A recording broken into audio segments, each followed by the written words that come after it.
빌 게이츠의 경우도 자녀 교육에서 가장 주력을 했던 것이 이었다고 이야기합니다. 모든 학부모님들의 교육 고민 해결사 김쌤입니다. 제가 학교 교사로 있을 때는 받지 못했는데 학원장이 되면서 받게 되는 질문들이 있습니다. 원장님, 이번 방학 때 가족들하고 여행 계획이 세워졌는데 여행을 가는 게 좋을까요? 아니면 특강을 듣는 게 좋을까요? 제가 교사 출신이라서 저를 신뢰해서 이런 질문을 하시는 거겠죠. 원장 입장에서는 특강 듣는 게 좋다고 말씀드려야 되는데 실제로 교육적으로 아이들이 여행을 가는 게 좋을지 특강을 듣는 게 좋을지에 대해서 생각해 본다면 여행을 가는 게 더 좋다고 볼 수 있죠. 하지만 어떤 여행이냐, 여행지가 어디냐, 함께 가는 사람들은 누구고 기간은 어느 정도인지에 따라서 또 얘기가 달라질 수 있습니다. 빌 게이츠의 경우도 자녀 교육에서 가장 주력을 했던 것이 자녀와의 여행이었다고 이야기합니다. 사람이 살기 어려운 사막이나 북극이나 이런 곳들, 가급적이면 아이가 새로운 경험할 수 있는 경험지 중심으로 여행을 했다고 합니다. 내가 살고 있는 지역과 다른 지형이 있는 곳을 볼 때 세상이 넓다는 걸 알 수 있고 또 새로운 탐구심과 호기심을 가질 수가 있겠죠. 새로운 문화권에 가보는 것, 새로운 음식을 접하는 것, 새로운 사람들을 접하는 그런 것을 주고 싶었던 것 같습니다.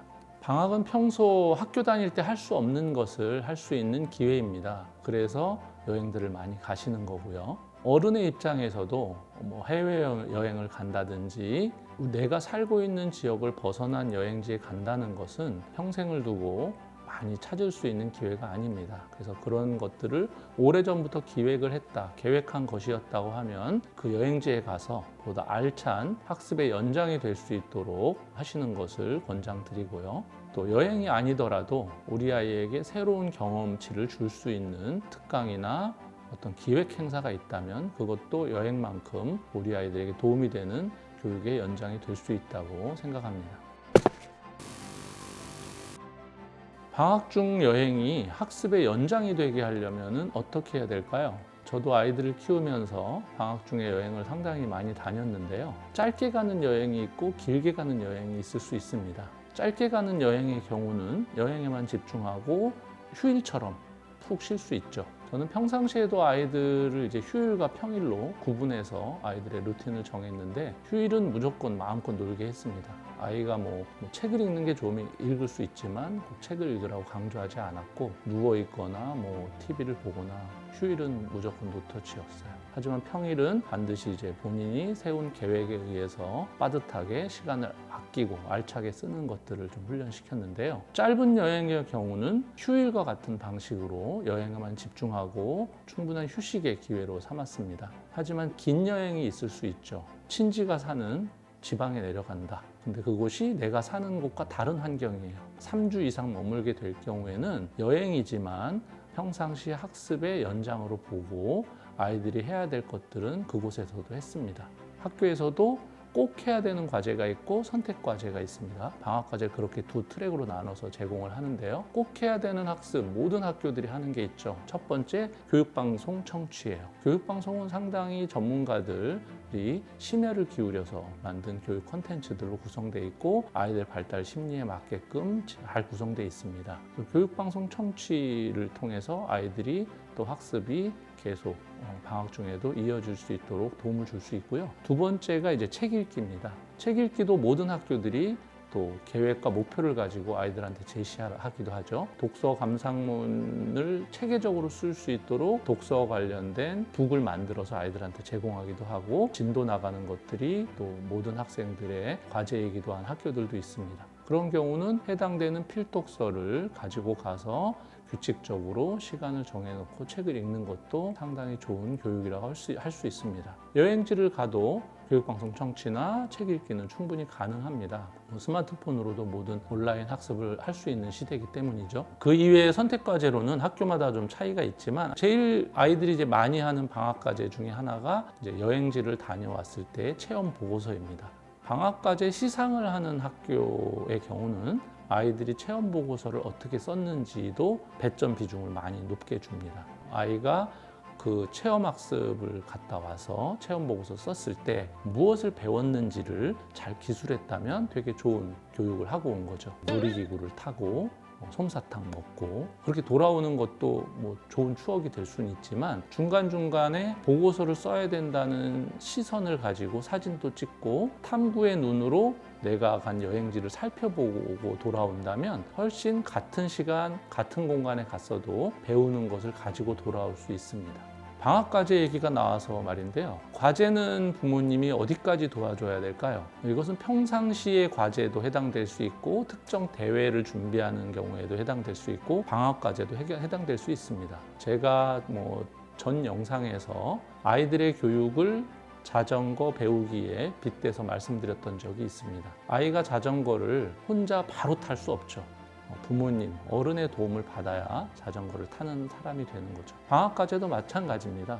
아이가 과제를 할 때 이 과제라는 게 뭔지, 어디까지, 어느 수준까지 해야 되는지를 아이는 모르거든요. 심지어는 부모님도 모르세요.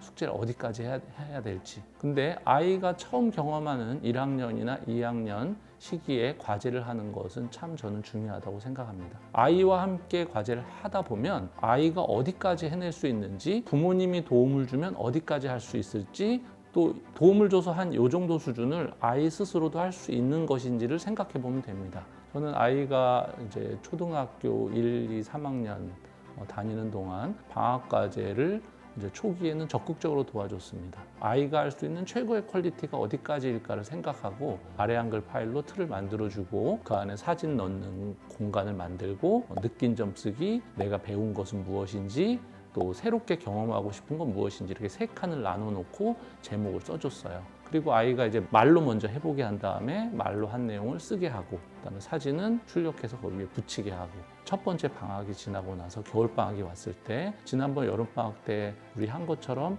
사진을 찍어야 되는데 어떻게 찍을까 하면 본인이 한번 해봤기 때문에 우리 여행지 갔을 때 체험학습에 넣어야 될 사진 아빠 여기서 찍어요 해서 사진 찍고 느낀 점 썼고 또 내가 배운 점 썼고 새롭게 알게 된 점을 썼잖아요. 그러면 항상 그걸 생각합니다. 아, 내가 이걸 봤으니까 난 뭘 느꼈지? 뭘 더 알고 싶을까? 난 뭘 배웠을까? 생각하게 됩니다. 과제라는 것이 아이가 사물과 환경을 보는 시야와 눈을 주는 도구가 되는 거죠.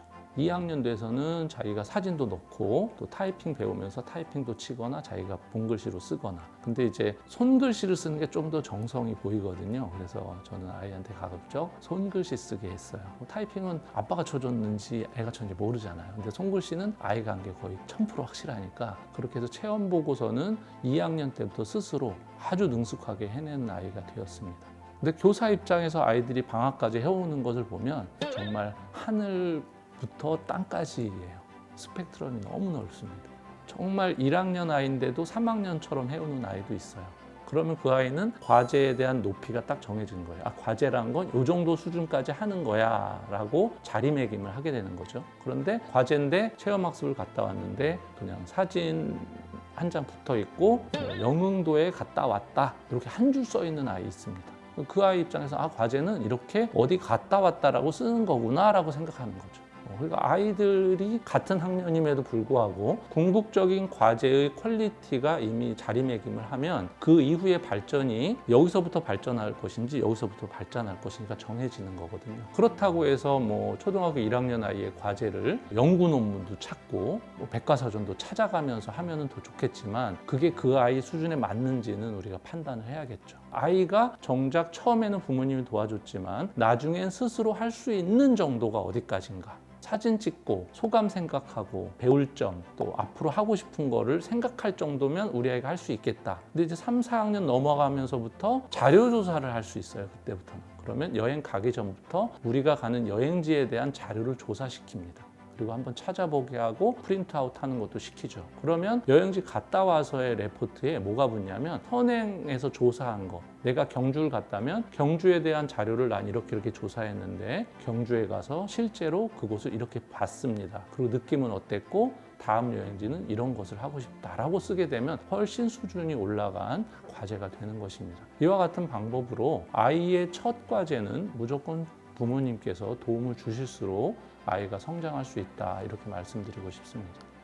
여행 외에 방학 중에 아이들이 새로운 경험을 할 수 있는 그런 교육의 연장이 될 수 있는 방법 첫 번째는 책 읽기라고 할 수 있습니다. 책 읽은 후에 아이가 뭔가 배울 점이 있도록 만들어주는 장치 그것이 바로 독서 감상문이 되겠죠. 독서 감상문을 학교별로 체계적으로 제시하고 어떤 과제를 주는 학교들이 요즘은 많은데요. 독서 감상문 쓰는 것도 아이들이 학교에 입학해서 바로 잘 쓰지 못합니다.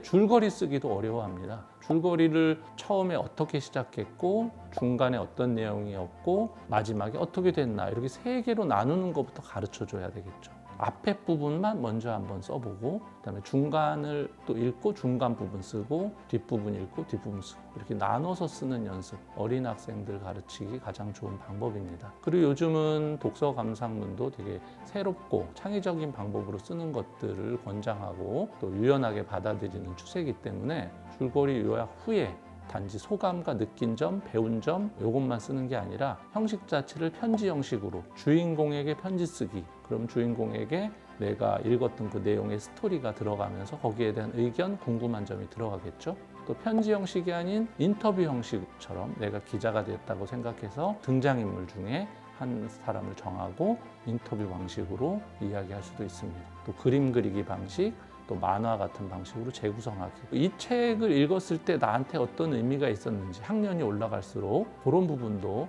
생각하도록 유도하면 좋을 것 같고요. 독서책을 고르는 것은 다양한 종류의 책을 읽도록 유도하되 글밥의 양은 아이들의 독서 수준에 맞게 정하면 됩니다. 권장도서 목록을 활용해서 정확한 학령대의 도서를 한번 읽고 그것이 어려워하는 친구는 밑에 거, 그것을 좀 더 잘한다고 하면 위에 학년에 권장도서를 읽게 하는 것도 좋은 방법이라고 생각합니다.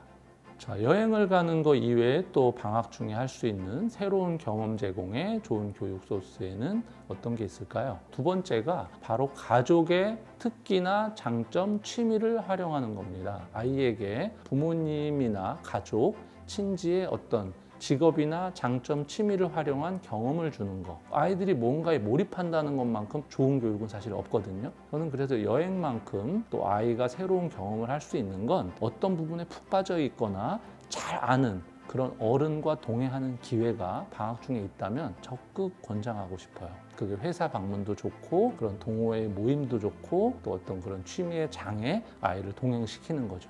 여행 이외에 방학 중에 새로운 경험을 할 수 있는 교육 세 번째로는 기획전이나 체험전과 같은 특별한 경험이 될 수 있습니다. 방학 기간이 되면 박물관이나 도서관이나 또 여러 단체에서 방학을 이용한 특별 기획전, 특별 체험전, 캠프 등을 준비합니다. 또 대회에 참여하는 것도 좋거나 아니면 대회를 준비하는 기간으로 사용할 수도 있습니다. 아이들이 평상시 학교를 다니는 것을 통해서 배울 수 없는 커다란 성장의 배움을 저는 대회 참여라고 생각하거든요. 아이가 하나의 목표를 갖고 그 목표를 이루기 위해서 꾸준히 무언가를 장기간 준비한다는 것, 그거 자체가 커다란 성장에 도움이 되기 때문에 여행만큼 또 좋은 교육 기회를 아이들에게 주는 것이 될 거라고 생각합니다. 마지막으로 방학 때 아이들이 여행 이외에 좋은 새로운 경험이라고 하는 것을 학원의 특강에 또 한번 비유해 보겠습니다. 학원 특강이라고 해서 나쁘지 않습니다. 학원에서 특강을 기획하는 것은 평상시 아이들이 같은 반에서 공부를 해도 아이들 간의 격차가 있거든요. 이 격차는 언제 메울 수 있을까요? 평상시 그 아이는 수업을 2번 듣고 따라가야 될까요? 그 격차를 메워주기 위해서 아니면 조금 잘하는 아이가 그 상위 과정으로 가거나 아니면 이 반에서 채울 수 없는 플러스 알파를 채우는데 특강을 사용합니다. 그래서 로우 집단의 아이들은 복습 중심의 특강반을 지원을 하는 것이 단기간에 그 한 달 동안 그동안에 있었던 격차를 좀 메꿀 수 있는 용도로 사용할 수 있고요. 상위 집단의 경우는 예습 중심, 지금 하고 있는 수행 과정보다 앞에 과정을 배우거나 아니면 심화의 내용을 채워서 배울 수 있는 기회로 특강을 활용할 수 있습니다. 학원 특강 이외에 봉사활동을 부모님과 또 함께 할 수도 있습니다.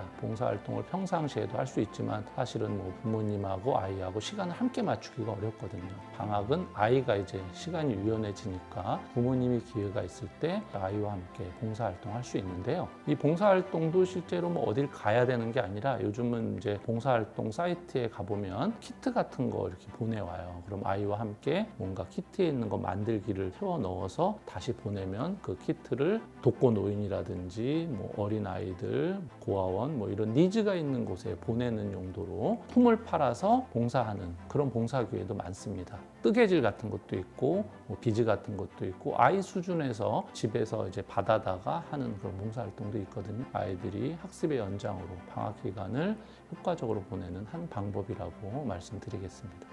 오늘은 가족과 함께 여행을 간다면 어떤 관점으로 여행을 할 때 더 효과적인 교육의 연장선이 될 수 있을지, 또 여행을 가지 않아도 새로운 경험을 할 수 있는 독서, 가족의 장점, 친척의 어떤 주특기, 직업군, 그다음에 방학 때만 있는 특강, 캠프, 또 대회, 기획전 이런 것을 활용하는 새로운 경험, 그리고 학원의 단기 특강이나 봉사활동 등등에 대해서 이야기해 보았습니다. 아이들을 가만히 둔다고 아이들이 창의적으로 자라지 않습니다. 창의력이라는 것 자체가 문제 해결력과 동일한 말인 것을 볼 때 어떤 경험을 하고 어떤 안목을 갖는지가 경쟁력 있고 창의적인 아이들로 만들게 됩니다. 이런 창의력과 경쟁력을 키워주기 가장 좋은 시기가 방학입니다. 방학을 좀 더 알차게 보내기 위해서는 오늘 이야기한 내용을 바탕으로 해서 아이들의 방학 생활을 잘 설계하신다면 아이들의 성장에 큰 도움이 되는 방학이 될 거라고 생각합니다. 자녀의 학교 생활이나 유치원 생활, 학원 생활에 대한 교육 고민이 있을 경우 아래의 댓글창에 남겨주시면 좋은 주제로 구성해서 또 해답을 드리도록 하겠습니다. 칭찬은 김쌤도 춤추게 한다. 응원 댓글 남겨주시고 구독과 좋아요 눌러주시면 힘내서 더 좋은 콘텐츠로 찾아뵙도록 하겠습니다. 모든 학부모님들의 교육 고민이 사라지는 그날까지 저 김쌤 함께 하겠습니다. 감사합니다.